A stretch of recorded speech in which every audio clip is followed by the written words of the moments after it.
In this video, I'm going to show you how to take the food that you're eating and weigh it on the scale and then put it in your food tracker. So what you're gonna need is a food scale that measures in grams or ounces or both.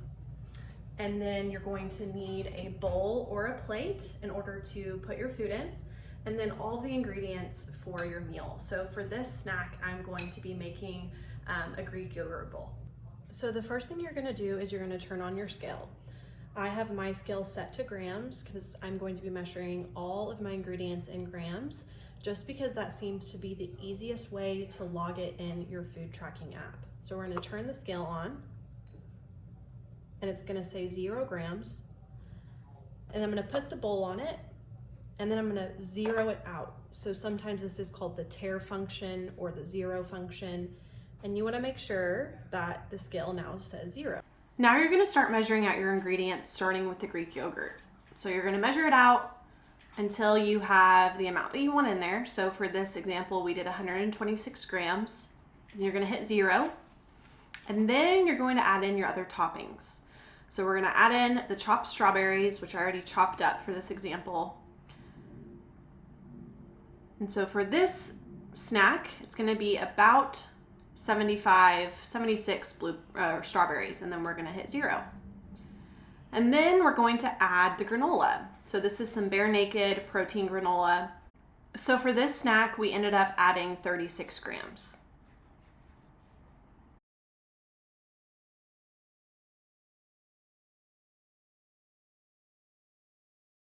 So let's take a look at how to track your food in Cronometer.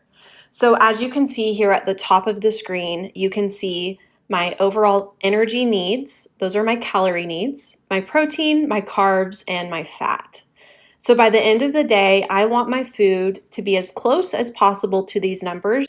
So within 90 to 105% over here on the right would be a really good goal to shoot for. It's never going to be perfect, but the more consistent you can be, the better results you'll get.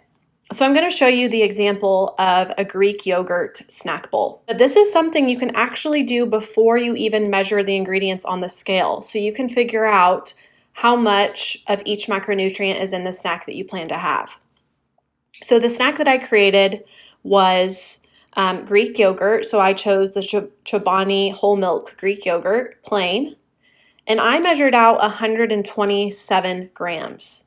As you can see here, it has 108 calories, 11 grams of protein, 4 grams of carbs, and 5 grams of fat. So we're gonna add that to the diary. And then I also added some strawberries, 75 grams. So I'm gonna add that to the tracker. And then I also did some Bear Naked protein granola, and I did 37 grams of that. Add to diary. So if we're thinking about how much of each macro we should be getting at each meal, obviously everyone's are going to be different because everyone has different macronutrient needs. So rather, let's think about percentages at each meal. So if you're going to be eating 3 meals a day and 2 snacks, then if we were to break down those numbers equally, we would want about 25% of each of our macros to come at breakfast, lunch, and dinner. And then anywhere from 10 to 15% of our macros to come at our snacks. So you can see that this snack fits in really well into my macros because it's giving me 14% of my total energy, 15% of my total protein, 12% of my total carbs, and 19% of my total fat. Typically what I do when I'm tracking macros to make it a lot more easy to hit my targets is I pre-track my food ahead of time. So for example, the night before, I will put in what I plan to have for breakfast, lunch, dinner, and snacks. And then, depending upon where that food is giving me on my targets, will determine how I adjust that food. So for example, let's say that I put in my breakfast, lunch, and dinner and my snacks, and I haven't had enough protein for the day. I can go into one of those meals and increase the amount of protein that I'm consuming at that meal. Or let's say that I put in what I plan to have for the day and I'm over on my fat.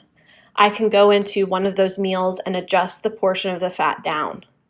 If we add in breakfast, let's say that we're doing some chicken sausage. So I use the Jones chicken sausage. Let's say I do 3 little links. Let's say I do 2 eggs, and then 2 pieces of toast. Well, I wouldn't type in toast. I need to type in the actual bread. So sourdough. So in this case, you could do it per slice or weighed out in grams. So a typical slice is, you can see here, is typically around 30 grams. So let's say 2 medium slices would be 60 grams. So what we can see here, if you look at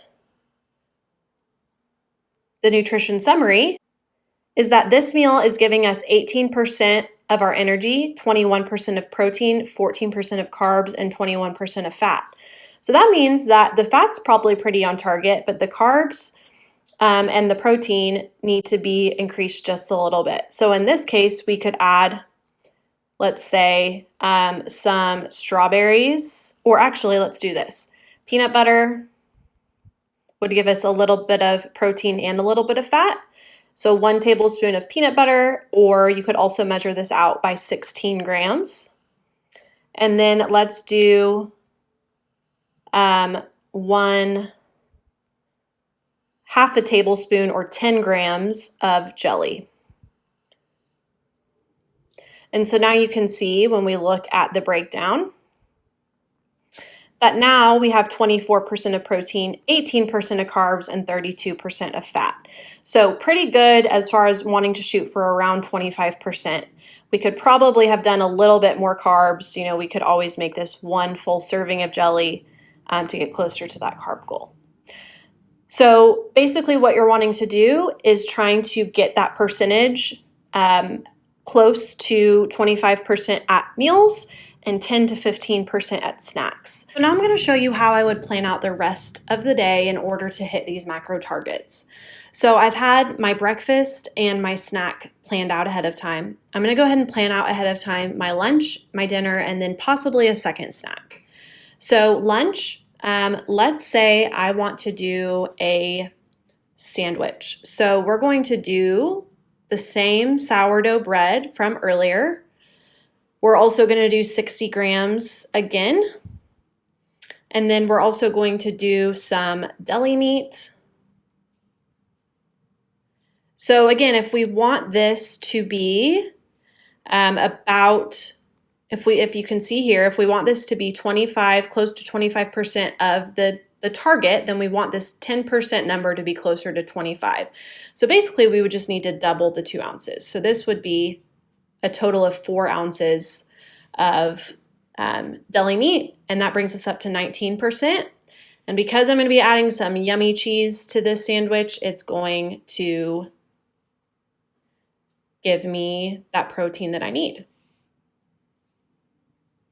So 1 ounce is going to give me that additional 5% of protein that I need. So we're going to add that. So what we're looking at here, if you click Show Nutrition Summary, is we have about 29% of protein, which is perfect, 15% of carbs, and 16% of fat.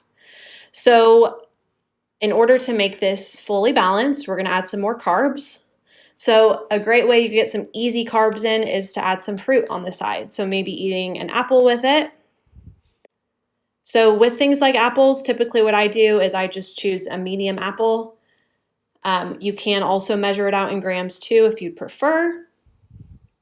And then I'm also going to eat about, we're going to add some mayonnaise in order to get that fat up, or you could add avocado. We're going to do 1/2 tablespoon, which is also the equivalent of 7 grams. So you could enter it in either way. So now when we look at that nutrition summary, what we can see here is we have 29% of protein, 26% of carbs, and 17% of fat. Since my breakfast was a little bit higher in fat, this is perfectly fine to keep the fat just a little bit under that 25% target. So now we still have dinner left to add. So for dinner, we're gonna do the same thing. We want 25% as close as we can to each of those targets. We wanna think about getting a protein, getting a carb, and getting a fat. So let's do some like a taco bowl. So I'm gonna do some lean beef. And if we want it to be 25%, we're right on target with doing about 4 ounces of lean 93% beef. I'm going to add some rice for my carb choice. So for the rice, again, we want it to be, number one, we're doing cooked rice. So that way you make sure you're entering it as cooked, not dry. 160 grams of cooked rice gives me about 19% of the goal for the day. So we're going to add it up just a little bit more. And you can see here that by doing 180, we're at 22%. So that's going to be perfect. We're going to add that. And then we're going to add maybe some beans, just for a little bit more protein, a little bit more carbs.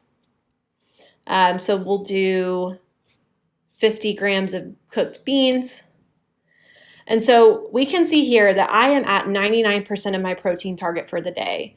I am at 86% of my carb and 81% of my fat. So this dinner definitely needs some fat. So we're going to add some cheese.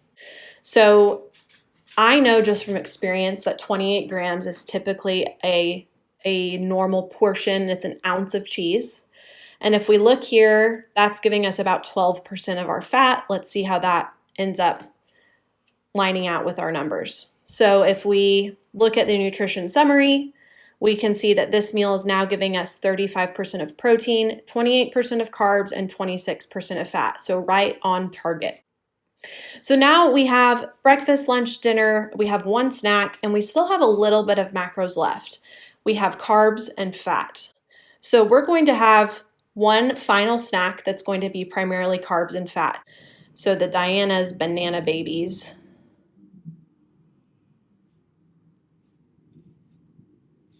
We'll do one of those. So that takes us right up to the fat goal and pretty stinking close at 94% of the carb goal.